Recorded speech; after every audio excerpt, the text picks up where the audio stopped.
Hello and welcome to the last part of our How to Use the Study series. This video looks at social stratification, which is the last topic on paper 2 for GCSE Sociology. It's often a part of the paper which students struggle with. I actually think it's because it's so broad and because there's so much to talk about compared to the other topics which are relatively more focused. But if you get this right and you understand that you're looking at everything that you've learned holistically, you can get some really good marks here. Our first study at Davison Moore are functionalists, and I think they're a really important study to understand because they look at social stratification and they talk about how every society has it. You can go back to pre-modern societies, the feudal system, the caste system, slavery, all of these closed societies with little social mobility, and you can see that yes, things have changed, norms and values have changed, technology's had a big impact, etc., etc. But every society, including those, had a structure. Someone had to be at the top, someone had to be at the bottom, someone had to be at the middle. And their argument behind that is that stratification is necessary to decide who's the best person for the best jobs. And you can infer from that, obviously, who's the least deserving person that deserves the least jobs or the lesser jobs. Really fascinating argument. Again, part of what they're saying goes with Weber's ideas around the Protestant ethic and meritocracy, and society's changing because people deserve it, either going up or going down. Remember, social mobility works both ways. But again, it flies in the face of your conflict sociologists, Devine, Marx, and in terms of class, it's very obvious. Welby with her ideas around patriarchy, which we're going to look at. You can see how when you're discussing anything to do with the structure of society, how class, how status is socialized and is thought of, how inequality is looked at and dealt with in society. Any essay, you can pretty much bring Davison Moore in, and by virtue of that, find someone to argue against them. A really interesting study because on the face of it, it's hard to argue with. Yes, all societies do have a structure. There must be a reason for that. Whether or not that's down to who deserves it, that's for you to look at in your work.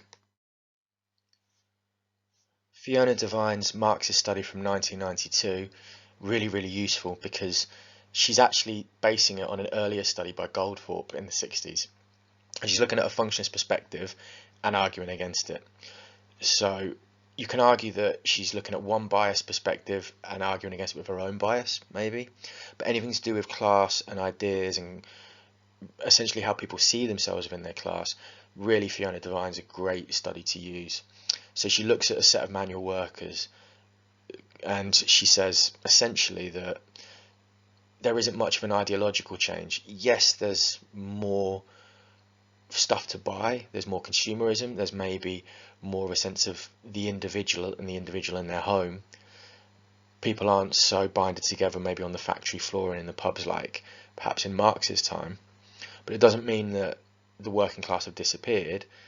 It's just aesthetically perhaps, or how they look may have changed. They still see themselves as a large group with broadly the same values, and they still see the people above them and the elites in negative terms and having this kind of social inequality because of capitalism. So really what Devine does maybe is modernise Marx's ideas, you could say, and still challenges functionalism and says that society hasn't got a lot more equal. It's just changed, it's more comfortable because of progress really. But that progress isn't one in terms of society getting fairer or better. And the working class attitudes that she discovers and talks about is how she argues that. So again, direct contrast with Davison, Moore, Murray, and backing up Marx and Townsend as well, as we're going to come and see. Karl Marx, obviously one of the big three in terms of sociology, incredibly influential. And this is really the part of the course where we look at Marx and we look at the proletariat and the bourgeoisie, false class consciousness, all those big key terms, and we look at that in terms of, well, how is society structured? Is Marx right? Look at him, he's writing in the 1800s, so he's writing in terms of Victorian Manchester, the slums, the factories, the pollution, all the stuff you may have looked at in Key Stage 3 history. Is it still applicable? Well, maybe not the setting, maybe things have changed, things have improved for the workers, and we've just looked at Devine, but essentially there's still a massive inequality. The world is still run by capitalism. you could argue, particularly in the West, and you could argue that that drives this inequality. And obviously Marx, big grand theory, lots of people derive their work from Marx, lots of people argue against Marx, but he's looking in these terms, and you could say, well, Devine and Townsend, obvious they're Marxists, they're gonna go together with anything you use Marx for. Davison, Moore, Murray, they're not going to. That speaks for itself. Really, anything to do with class in this module, which most of it is about, social inequality, you can bring Marx in somewhere, and most of you are really, really good at having a general grasp of what Karl Marx said. So it's just one that not to forget Marx, not to forget the obvious, and to say that he actually himself had a study, and his ideas around communism are very different to what communism became in the 20th century, you could argue. So what actually happened to Marx's ideas, were they interpreted correctly, were they used correctly, that's another debate maybe beyond the scope of GCSE, but it's something you want to keep in mind. And think about what's changed since then for the whole of society, and what still remains. So therefore, where is Marx right and where is he wrong? So Charles Murray is a study that everyone remembers, perhaps because he's the only new right sociologist we look at in this part of the module, perhaps because what he says is so controversial. This idea of an underclass, people not even worthy of being within the class system, and a group of people that depend on welfare and take handouts and indulge in crime and all of these other kind of pernicious sort of stereotypes, which maybe Murray doesn't make explicit, you could argue, but people have since, and people have been heavily influenced by that. The idea of there's a group of people that are out there somewhere taking our money, taking free handouts and not giving anything back in society. And he saw this happening in America and said it was coming to Britain in the 80s. And you've got to remember, this is at a time of the miners' strikes and Thatcherism, and a lot of social unrest has taken place in Britain at this point. And we're heading into the 90s essentially, when things are changing. So Murray has perhaps distanced himself a bit from these. Who does he agree with? Well, to an extent you could argue Davison more maybe, but it's hard because he stands on his own really, because of how he frames his argument. But the Marxists and Welby, the conflict sociologists, they're going to really tear into what Murray has to say. So if you bring a Murray into an argument and you're talking about perhaps poverty and who deserves stigma and labelling and all of that kind of stuff in an essay, you can counter that with the Marxists, with Welby. So Murray often you see being used, but sometimes not very well. So just guard against that. A bit like Marx in some respects. I see essays and I see students getting a bit lazy or just assuming that, I can drop the name Murray in and they'll know what I'm talking about. Be clear, use the argument carefully and demonstrate why it's important that you've brought in losing ground, why you've brought in the underclass or welfare or whatever it might be. Townsend's study from 1979, really important Marxist study, and really interesting because of the research methods he uses. In my opinion, he takes statistics, he takes data and demonstrates how you can use that to extrapolate, if you like, and bring out more valid ideas around the experience of poverty and deprivation. So he looks at things like the government measure for poverty and says, well, that can be altered, that can be changed. If people are really falling into poverty, governments can change the amount that you need to have or need to earn to be classed as poor, and that can make them look better or worse, vice versa. He talks about the fact that it's not just the money that you have or the assets, it's the relative poverty, the relative deprivation as well, which can be a real indicator. What access to opportunities, to resources do you have? What kind of living conditions are you in? What kind of schools are in your area? You can bring out a lot from Townsend's ideas here and use that to show the strengths and the weaknesses of many other sociologists. So anything to do with class and poverty and the experience of poverty or wealth, Townsend's a great sociologist to bring in, because there's quite a lot of flexibility in what he's arguing and quite a lot of depth and richness to it. So obviously, if you're using Marx and Devine, you can bring Townsend in. If you're using Murray and Davison more, you can use Townsend as a nice contrast, or as someone who can ask questions of their studies when you're evaluating, because that's a key skill. Again, you may be able to show what Murray or Davison more argued, but can you show where maybe there's flaws or questions? well, that's what Townsend would be useful for.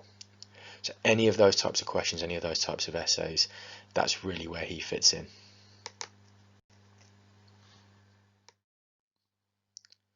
Sylvia Welby study from 1990 is the only feminist study in this part of the exam, really. I've seen students use Welby and other topics really successfully. It's not something that I would recommend you focus an essay on in, say, family, because you have so many other feminist sociologists, but you can talk about what Welby does really well, and that's explain how society is structured in a patriarchy manner from Welby's perspective. And by virtue of that structure, you can compare it to things like institutional racism, for example, or the chivalry thesis and double deviance in the crime module. So what Welby's talking about is the idea that in every part of society, in every aspect of it, from the home to employment to social institutions, patriarchy exists. They're geared around male dominance and male privilege, and this puts a framework in place which is very restrictive for women and very difficult. So you may be bringing in terms like the glass ceiling when you're using Welby. Obviously, any social strat question which talks about gender, which talks about discrimination, talks about the structure of society, Welby is perfect for this. So you use her. Some parallels with Marxism because they're both conflict sociologists. Just be very careful not to say that Welby is a Marxist or agrees with Marxism, and be very vague like that. Be very specific on where the common ground is and where they diverge, basically. Again, Murray, Davison, more are the obvious people to clash with. Welby, and we'll see things very, very differently. So when you're looking for contrast in your essays, they're the obvious go-tos. And again, you can use the functionalists and the new right ideas to maybe look at gaps or questions in Welby's work, such as women who achieve, such as the fact that, Margaret Thatcher, as the first female prime minister, has a massive influence on the thinking of someone like Murray, you could argue, or a great similarity, perhaps, is a better way of putting it. So there's things there that you can talk about and exploit, and that's really where the evaluation part comes in. We're going to finish with another one of the big three, Max Weber. Weber seems to whip up a bit of fear with some students because they kind of go, well, what is Weber? And what is Weberian, and what does that mean? He is his own school of sociology, if you like. He's incredibly impressive, in my opinion. I really enjoyed studying Weber when I was at university because he just, like Durkheim, like Marx, he seems to be so overarching and so wide-reaching. And he looks at Marx's ideas and he says, well, this is where it's strong, this is where it's weak. Marx, there isn't just two classes. Even Marx uses terms like lumpen proletariat and bourgeoisie, petty bourgeoisie, I should say, which shows that there are other types of proletariat, other types of bourgeoisie. Weber says, well, what about life chances? What about market situation? He uses the example of Protestantism and these big social unrests in European society to show, well, that shook everything up, that changed everything. So that should be possible depending on kind of your life chances, your status in society, and what you're willing to do, really. How hard you're willing to work for that opportunity to improve yourself. Whether that is influenced by God or not is probably out of the scope of sociology, arguably. But that's where Weber saw it. Now, Weber also looks at bureaucracy, he looks at leadership, he looks at the idea that there are classes in society which know how things work, they know how the institutions work. So they don't let you in. If you're not one of them, if you're not educated to their level, if you're not in their social groups, you're not going to come in and get your hands on the paperwork, essentially, on the way that office or that institution works and runs, and be allowed to succeed. So he talks about those areas really where you could say, well, they're closed off to certain groups and not to others. So again, really interesting because Weber can sit between Marx, he can sit between functionalism, he can agree with parts of what they're saying and disagree with other parts. So Weber's really, really good if you really want to push yourself for evaluation and bring in, say, a third voice quite often. Weber's maybe one where on a lot of these questions, anything to do with class, status, power, Weber has very specific ideas because he's so big, but you can also bring him in once you've looked at a Marxist and a functionalist idea. You can bring Weber in as a middle way, if you like, and compare and contrast and evaluate to great success. That's what grade 9 students do in my experience. They show that.